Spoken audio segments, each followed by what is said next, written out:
So here we want to talk about the category of the lipids, the structure of the lipid and how exactly it is created. The lipid that we know is a part of cell membrane is the phospholipid, right? That is a very common kind of lipid that we generally see in the cell.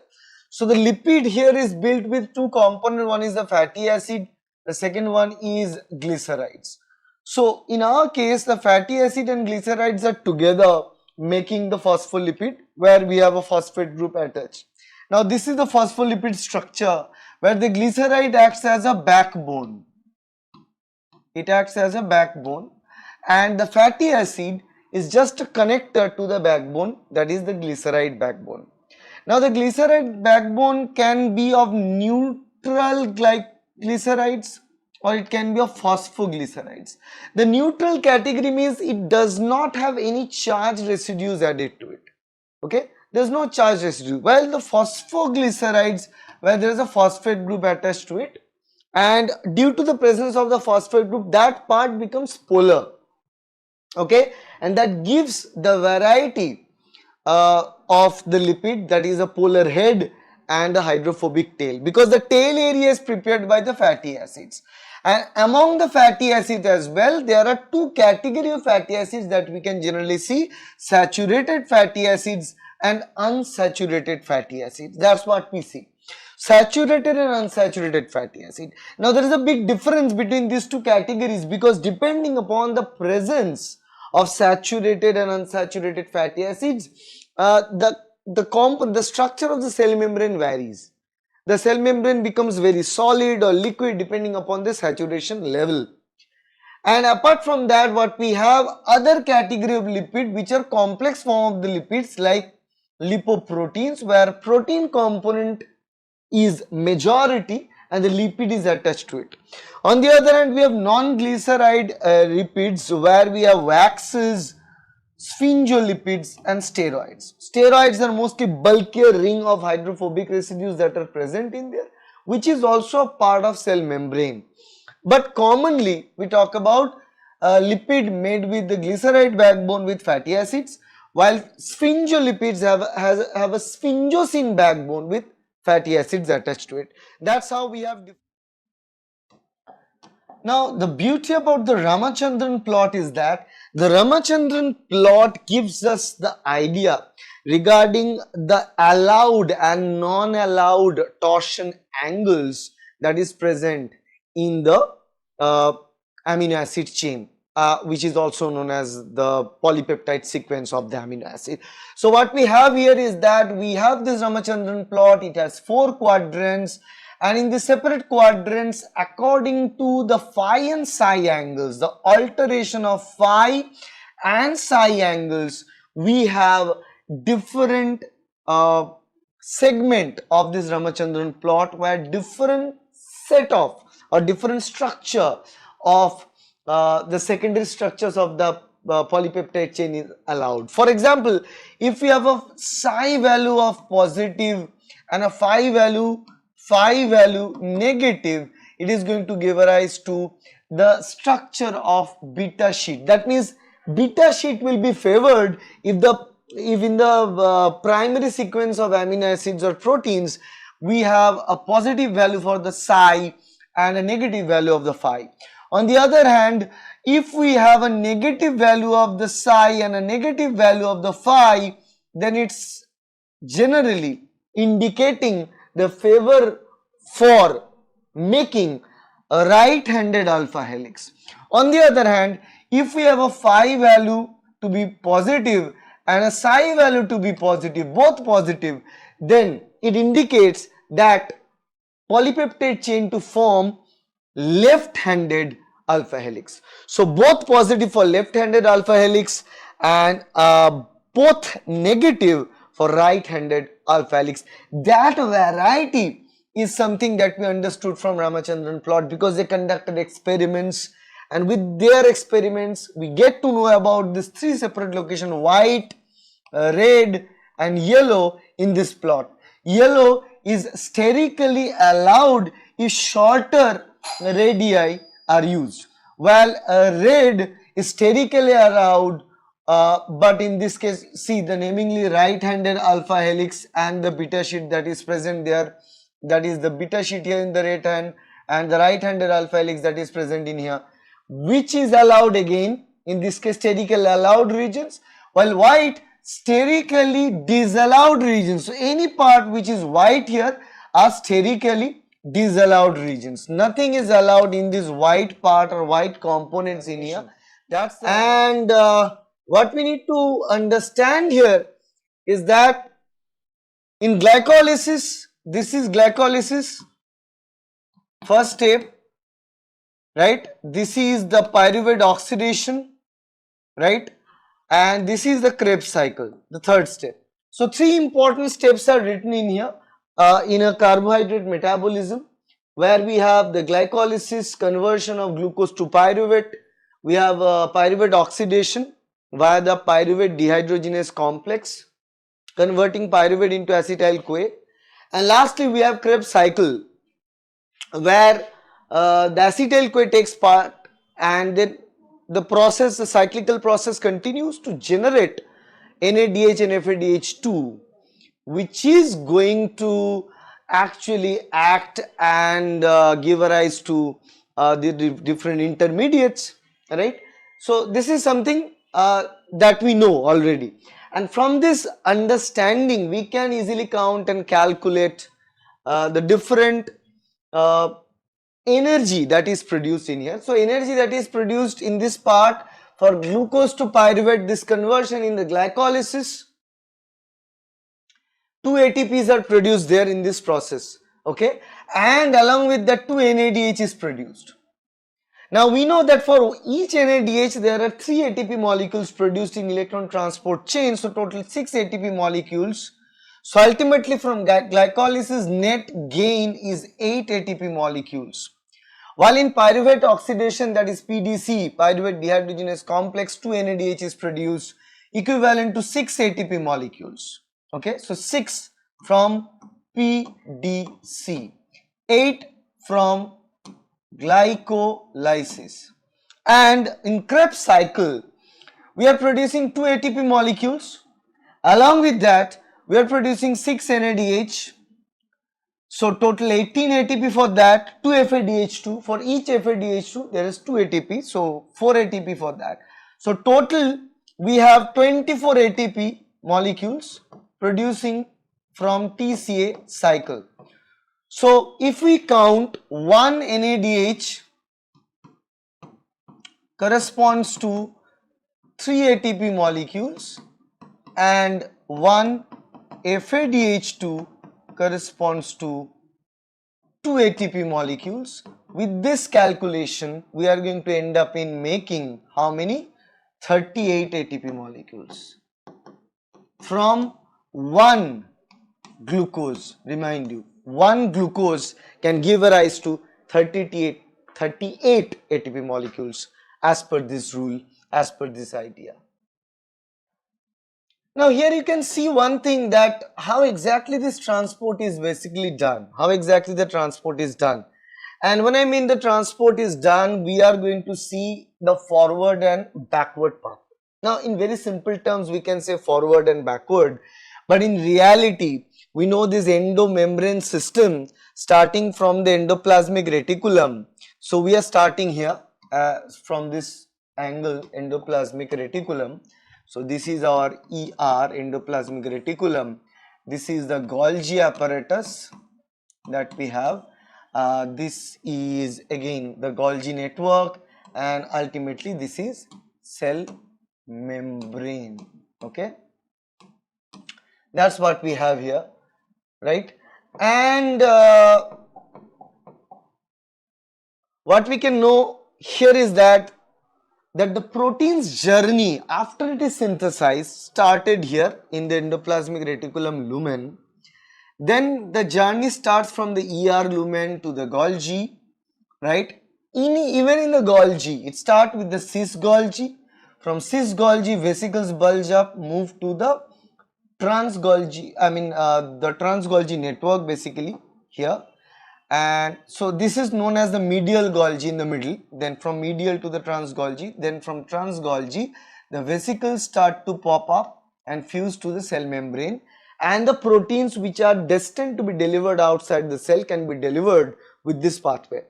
Now, if you look at this pathway from ER to Golgi, Golgi to the membrane, this is the direction that we generally know. So, this is known as anterograde pathway. Okay, that is the forward pathway or known as anterograde pathway. And there is also backward pathway, because if we are pushing the vesicles to the membrane, the vesicles fusing to the membrane length is increasing. So we need to get rid of that also. We need to make the membrane also shrink in size, right? In that case, reverse pathway is equally important. Cell membrane to Golgi, Golgi to ER, that pathway is also possible. This pathway on the other hand is known as a retrograde. It is known as a retrograde pathway. So why retro? Because we are going backwards. That is why it's retro. So we have anterograde pathway, we have retrograde pathway, and in this pathway we have two important proteins named COP2 and COP1, and also another receptor's role, that is KDEL receptor, which is nothing but 4 amino acid sequences together. We are going to understand how exactly this KDEL helps in the retention of the protein in the ER and Golgi. And we are also going to talk about the COP1 and COP2 mediated movement of the proteins. See, the theories of DNA replication has 3 separate predictions to it. In prediction number 1, if you look at here in this case, the prediction number 1 stated this is a conservative model. So if we have the parent DNA in all the cases of the prediction is same, marked in the blue color. Now blue is the parent strand, the new strand will be indicated with the red one. Here you can see, as per conservative model, the blue will remain as blue, the complete 2 new strands will be selected and prepared as a next generation. That is conservative because the existing DNA strands are conserved.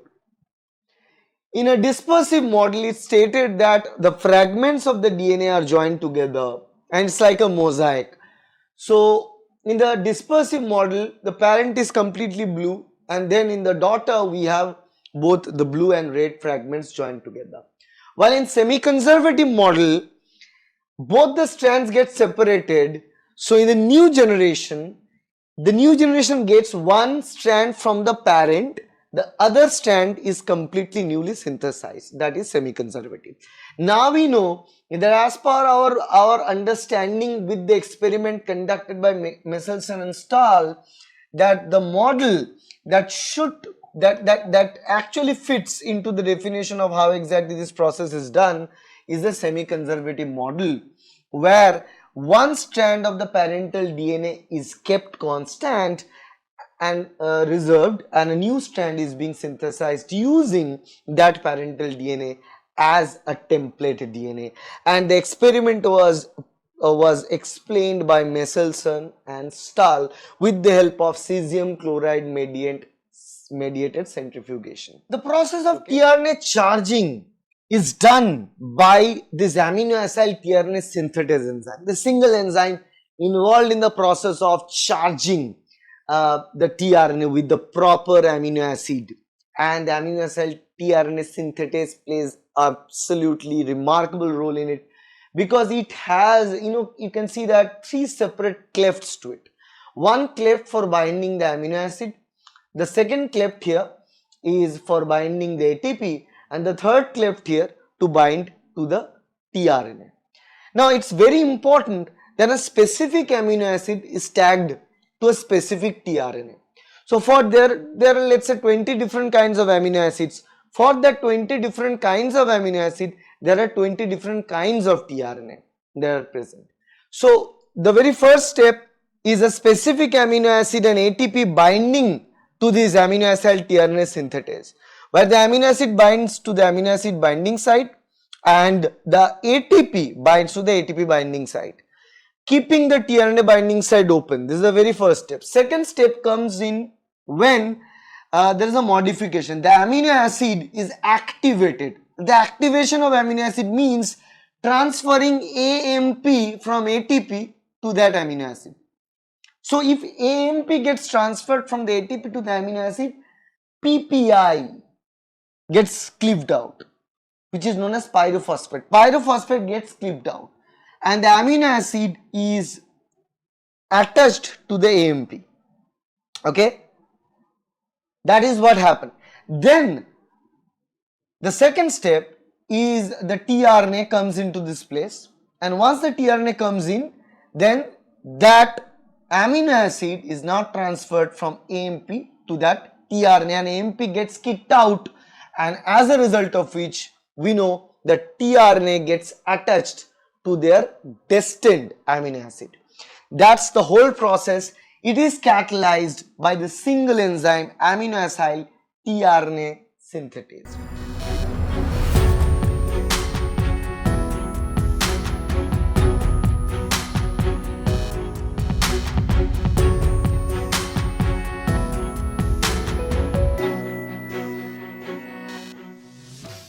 Now P53 is known as the guardian of cell cycle. The reason it is known as the guardian of cell cycle because P53 can manage any situation which is out of the hand during the cell cycle progression.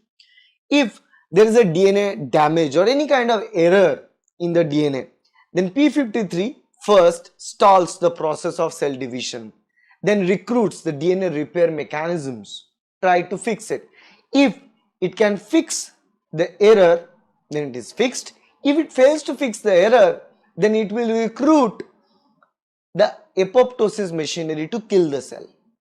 So it can do all these things: stall or stop the cell cycle. Second, introduce repair mechanism. Third, if the repair is failed, kill the cell in order to prevent that damage from being spread from one cell to the other cells in the next generation. But the question is that how exactly P53 is being regulated? We call it the guardian, but the guardian is in turn regulated by another protein that is known as MDM2. Yes, MDM2 is a protein. You can see here the MDM2 is a protein. The transcription factor P53 acts as a transcription factor to activate the MDM2 production.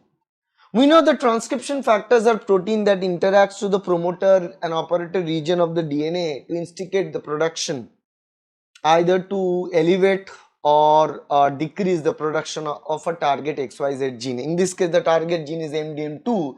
The production of MDM2 is regulated by the P53. So the moment P53 is prepared, the P53 is going to interact with the specific location, as a result of which the MDM2 production is done.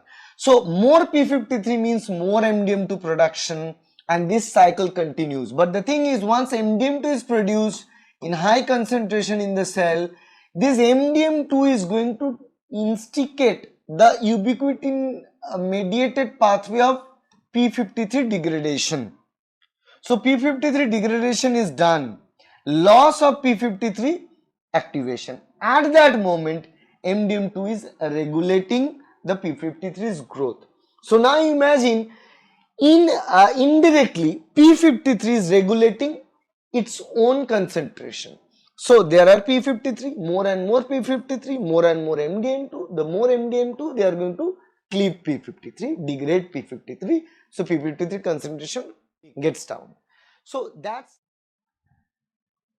there's a drug called, here we know Herceptin. Herceptin is a drug used as a cancer therapy.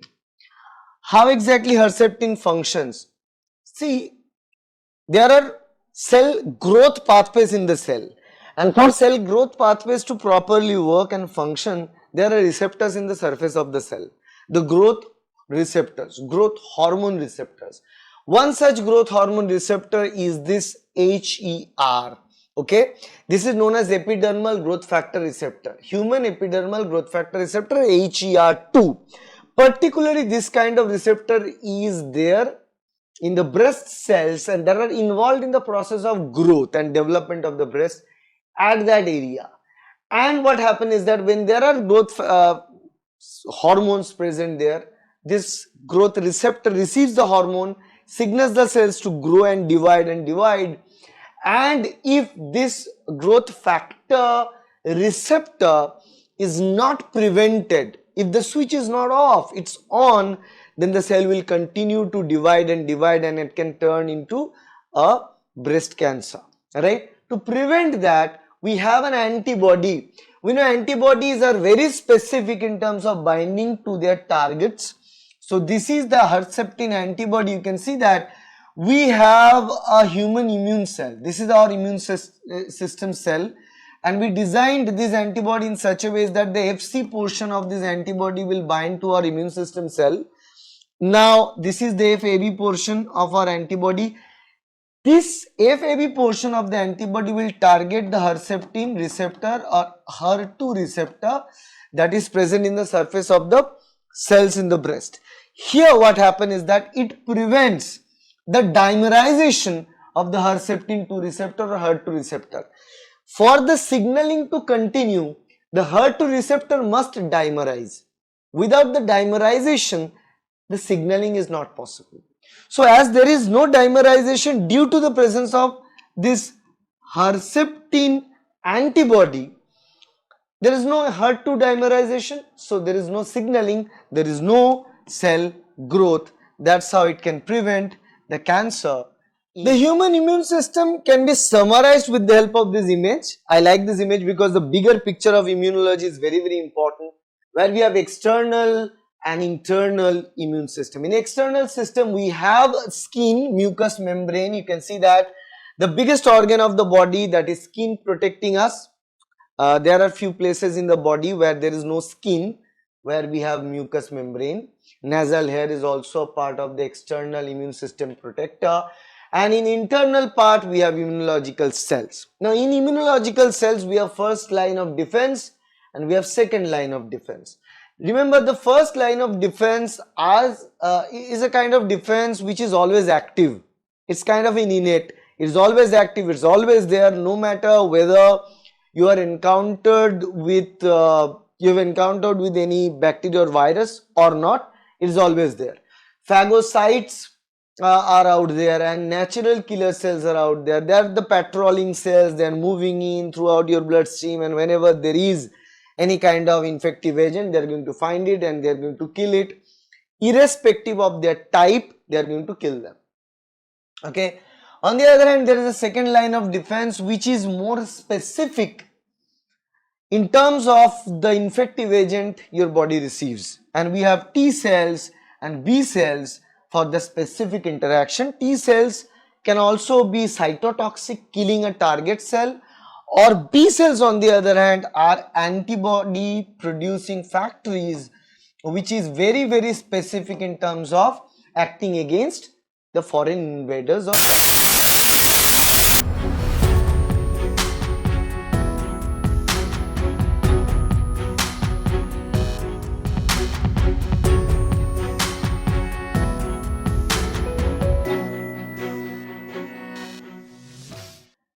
Now for the fermentation process in sea urchin, it's very important that only specific sperm from a species fertilize the egg from the same species, right? Species specificity is something which is maintained throughout the different animal kingdom, right? To do that, there is a lock and key fit. Remember that, a lock and a key fit that is present in a sea urchin fertilization. And in this lock and key fit, in this case, the sperm, let's say in this case is the key, has a binding molecule on the surface, okay, while the lock is in the egg, has a binding receptor,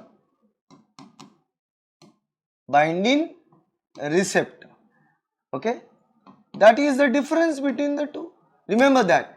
So the sperm provides binding protein on the surface, You can see these are the binding molecules here, this binding molecules, and the binding receptor is what is present in the surface of the egg, and that provides the species specificity. Because if the sperm comes from any other species, the binding receptor and the binding will not fit. Now there are different developmental genes involved in the Drosophila development. We will dig deeper to understand how exactly they are interacted together, how they are connected with each other. But what we can say is that for a complete body plan of a Drosophila, which is started from this oval shaped egg into a fully fledged fly with a head, thorax and abdomen, where you have wings, we have legs, we have antenna, eye, all the structure that is created. We need to have several different body plan. One such is the polarity. First one is the polarity. Second one is the regionalization. Third one is the periodicity, and fourth one is the specification. So there are 4 different sections for mapping the complete Drosophila fly from the egg. So the polarity is regulated by the coordinate genes. Okay, regionalization, that means in this egg which part is anterior, which part is posterior, which is dorsal, which is ventral, that should be regulated. That is done by gap genes. Gap genes further regulate the periodicity of expression of specific genes. Those are known as pair rule genes. Early pair rule genes, late pair rule genes. Gap genes regulate early pair rule genes. Also it can regulate late pair rule genes, but early pair rule genes regulate late pair rule genes. And this pair rule genes further regulate segment polarity genes, where they create segments, and in this segment, individual segments of the body also, there are polarity. There is dorsal ventral, there is anterior posterior in individual body segments, which is done by the segment polarity genes. And finally, once the segment polarity is established that this is the dorsal and this is a part of our let's say thorax, then in the dorsal side of the thorax wings will be attached. In the ventral side of the thorax outside the legs will be attached. So these sort of structures, not ventral but the terminal side, the legs will be attached. So these informations are done by homeotic genes. So specification of organ identity will be done by the homeotic genes, and that way we reach differentiation for the Drosophila development. The difference between C3, C4 and CAM pathway is one of the most important topic from this unit 6. And the bigger difference is in the C3 and between C4 and CAM. They both follow C4 pathway, remember, they both follow C4 pathway, only there is a little difference, but C3 has a C3 pathway. So the cell type that is involved in the C3 pathway is only mesophyll cell of the bacteria of the plant. The mesophyll cell of the plant leaves, while in C4 two different category of cells are involved, mesophyll and bundle seed. Basically, remember we have discussed about that earlier. So the bundle seed and mesophyll cells separate the component that is produced in the process of the Kelvin cycle. So that is something unique. The differentiation, spatial, what we can say as a spatial separation, that is done in bundle seed. That's why we have two separate cell types. In CAM plants only use mesophyll, because CAM use a different mode, and CAM utilize what is known as temporal separation. What is temporal separation? Because CAM plants open and close their stomata. They open the stomata in the night time, close it in daytime, as a result of which they are eliminating the effect of excessive water loss, okay, in the desert plants. So enzymes involved in the process of C3 is rubisco, while In case of C4 and CAM, there is an extra enzyme, PEP carboxylase. Rubisco is obviously there. It's the most abundant category of protein that is out there. Spatial separation, C4 has a spatial separation, neither C3 nor CAM plants have them. Temporal separation, yes, CAM plants have them, neither C3 nor C4 have them.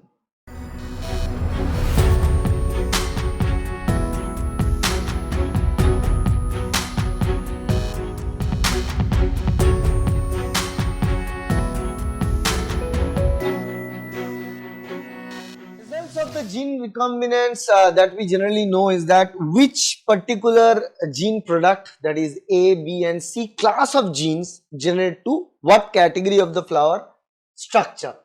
So let's say this is world number 1. A alone give a rise to the formation of sepals. A and B together, that is green and yellow here, together will form petals.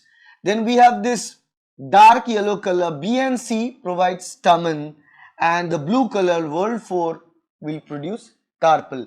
We usually remember it as SPSC. Remember that, SPSC. This is the short mnemonic to remember that. So what we can simply say is that A alone, here we write it as A alone sepal, A plus B petal, B plus C stamen, C alone carpel.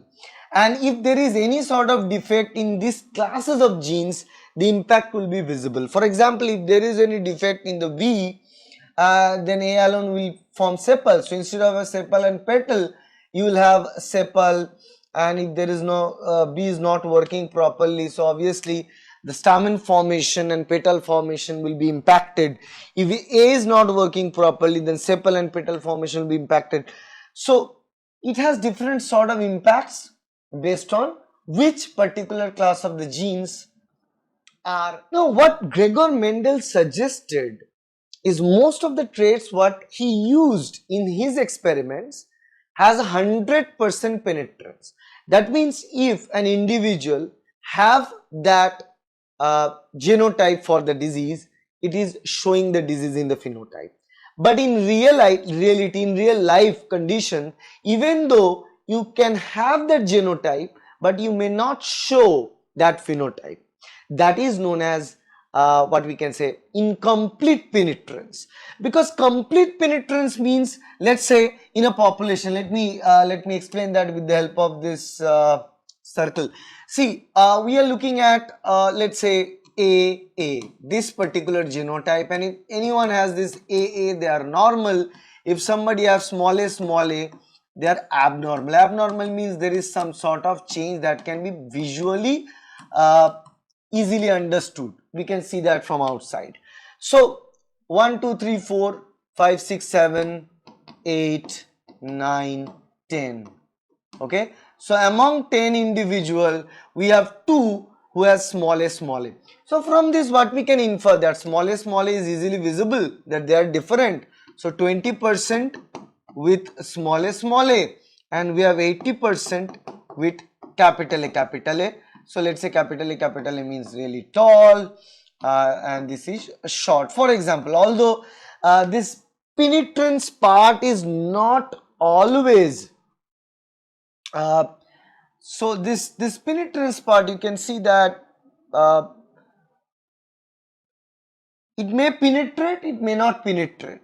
So even though you have this, you can see that the small a means short, tall, capital A is tall. Okay. So you can see here the variable penetrance stated one idea that although all the individuals have the same genotype, but still some of them are showing a different phenotype. Okay. For example, among these 80% individuals supposed to have a capital A or tall phenotype are not showing tall, only 60% is showing tall. Rest 20% among these 80 is showing a short phenotype. So that means now you are seeing 40% as short, 60% as tall. So here you can see that this blue color and this white color. If we have blue and white crossed, we have capital B small b, supposed to have capital B small b, which is of blue color. But now what we can see is that among this population, all of them should show blue color, but we are seeing only 5 of them showing blue color, rest 4 are not showing blue color. Even though they have the same genotype, mind it, they have the same genotype, but they are not showing this. These 4 are not showing the blue color even though they are having the same genotype. That is known as variable penetrance. 100% penetrance means all the individuals should show the blue color, which is not the case in this occasion. While in expressivity, all of them will show that genotype, phenotypic effect, but the degree of expression is different. Some is showing darkest blue, some moderate, some faint blue. Now, the regulation of X inactivation is done due to the presence of a specific region in the chromosome, in the X chromosome, known as XIC region. XIC region, XIC full form X inactivation center. Okay, XIC region. And this XIC region is composed of 2 components, exist and T6. Now the idea is that the exist RNA is produced and the T6 RNA is also produced. Now what they do is basically this exist RNA binds to this X chromosome which is supposed to be inactivated, and then it recruits several different proteins there for the condensation of the chromosome. And what you have here is that in the nucleus of female organisms, one X chromosome condensed and closed to the nuclear envelope, the other X chromosome remain as it is for the dosage compensation purpose, obviously. So between the 2 X chromosome, which one will be inactivated? It depends on, again, the presence of XIC, abundance of XIC. Let's say between this 1 and 2, there are 2 X, X1 and X2. In the X1, if there are 3 XIC, and in the second one, we have 12 XIC. So obviously the second one with the 12 XIC region has more chance to be inactivated. So more XIC region is present in the X chromosome, marks is inactivation. Okay, and regarding the 2X, it can happen to any of it. So the process of X inactivation is not pre-planned, it is random. Any X can be inactivated.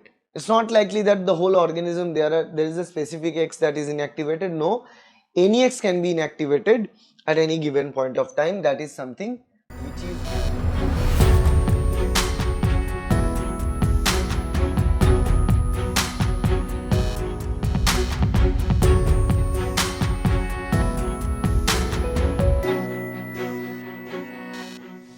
species.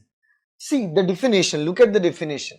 A term coined by Payne indicating a species that has an exceptionally great impact on the surrounding species relative to its abundance. So if that keystone species is kept alive, indirectly it will help in keeping alive many other species nearby in that same ecosystem or habitat. One such example I can give you is with the help of sea otters. These are sea otters, and what happens is that in the aquatic environment, there is a kelp forest. Kelp forest is a home of many vertebrates and invertebrate species. And this kelp forest is being destroyed by sea urchin. Sea urchin destroys kelp forest. Okay, they are the destroyers. They destroy kelp forest. That means they are destroying the home of many vertebrate and invertebrate species, threatening them to danger for survival. Now what happened here is that here this sea otters, they eat sea urchin. As sea otters eat sea urchins won't be able to destroy the kelp forest. As a result of that, many other vertebrate and invertebrate species living in that kelp forest has a chance to survive. So that is why sea otter is known as a keystone species. Sharks termed as a keystone species. Stingrays, they basically, what we see, sharks are apex predators, right? They feed on the cow nose rays. They feed on the cow nose. Cow nose actually kill a lot of arthropods, many different populations. So as sharks are eating this cow nose rays, in turn, they are keeping all this rest of the arthropod population stable in the aquatic ecosystem. The survivorship curve stated is that the type 1 survivorship curve stated that with age, at the early point of their age, there's very high survivorship. You can see, so this is starting from the 0, we're moving towards, so this is the age parameter in the x-axis, number of survivors in the y-axis. You can say 100% of survival, maximum survival in the young age. Only there is a death after a certain age.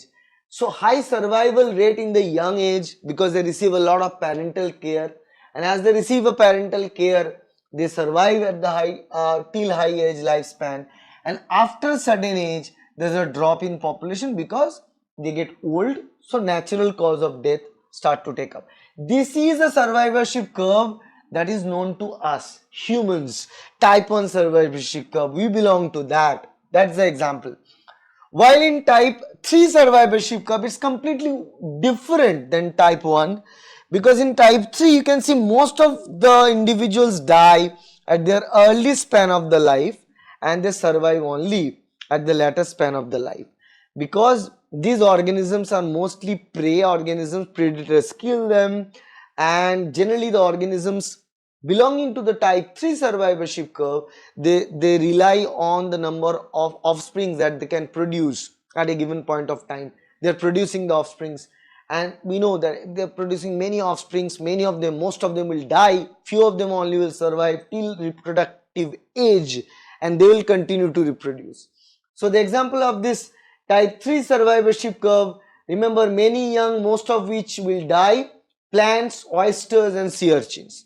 While the type 2 is in the middle, and it's very difficult to predict this type 2 because they are generally the prey species, their number of individuals survivability or chance of survival remains constant throughout their lifespan. At any point of their life, there is a same chance of being survived and genetic structure gets altered. As per the Hardy-Weinberg equilibrium, what they suggested is that a population, whether a population is evolving or not evolving, we can understand that with the help of the Hardy-Weinberg equilibrium. Hardy-Weinberg suggested an idea that the frequency of alleles, dominant allele denoted with P, recessive allele denoted with Q, equals 1. If we write it here like this, so this is the total allele frequency, dominant plus recessive equals 1. So we simply modify it as equation like this. So we get P square plus 2PQ plus Q square equals 1. So it stated that this is the homozygous dominant frequency, this is the homozygous recessive frequency, and 2PQ is a heterozygous frequency. And the Hardy-Weinberg stated that a population's dominant plus recessive allele, that value, it remains constant from generation after generation. From generation after generation, it will remain constant, and if it remains constant, then the population is not evolving. And if this allele frequency gets altered, then we can say that the population is evolving. And a population not to evolve, you can remember, a population not to evolve, they should not follow any of this. But if a population follow any of this, their allele frequency will not be maintained same, and practically all the population have these parameters. There is mutation, there is migration of organism, there is natural selection, there is genetic drift, and there is biased selection of mating, non-random mating. Due to all these 5 parameters, if these parameters are present, a population's allele frequency will not be the same from one generation to the next generation. So a population will be evolving from one generation to the other generation. Growth hormone increasing during the sleep cycle and decreasing during the wakeful state. So when you wake up, there's a light, then this sleep hormone is decreased in our body but increased during the night time while we try to sleep. Next one is the cortisol. Cortisol gets highest amount during morning and lowest during the sleep. Prolactin, it resembles like a growth hormone phase of our body. Aldosterone peaks in the afternoon and declines in the evening. And testosterone low in the afternoon, increase at night time. That is an example. So these are all the examples of circadian rhythms.